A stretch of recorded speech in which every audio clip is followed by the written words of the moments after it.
when it comes to the school zone, obviously we're dealing with the safety of, school children who, as the father of two young school-age kids, I have to remind them even in parking lots, guys, we're in parking lots. You got to hold a hand like that, stop, look both ways.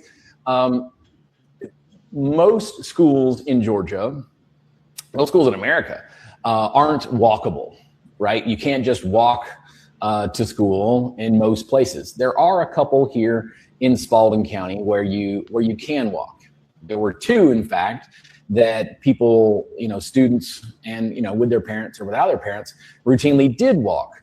And those schools had crossing guards at the crossing points.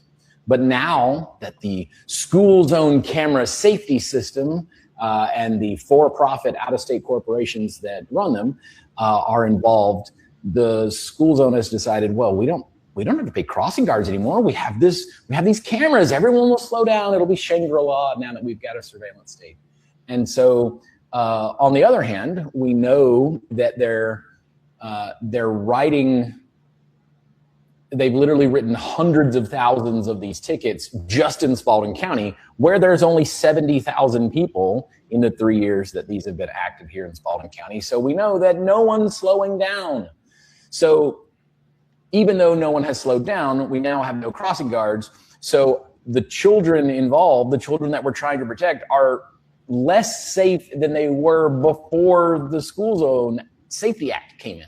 So the law has had the opposite effect. So if for no other reason than that, then the kids are less safe, we should get rid of this. We'll judge it not by its intention, but what actually happens. Let's get rid of it because it didn't work.